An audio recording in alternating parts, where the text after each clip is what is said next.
Na-sprain ka sa Zumba? O baka sumakit ang likod mo dahil sa kakareklamo sa buhay? Huwag kang mag-alala, nandito na si Pauliniment.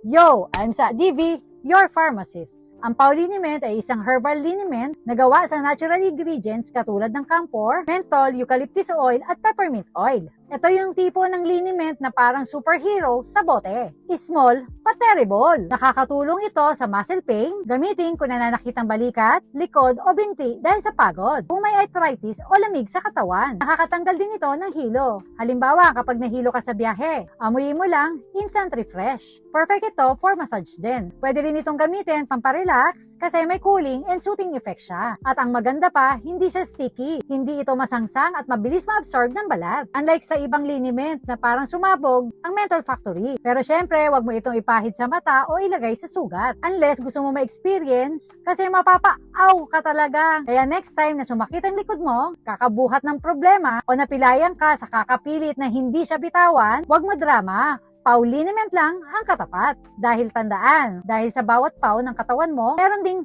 paw na sasagot. Pauliniment ang may laban sa lamig, hapdi, at stress sa buhay. Ikaw, nakagamit ka na rin ba ng Pauliniment tuwing masakit ang iyong katawan? Comment down below and please like, share, and follow us for more videos.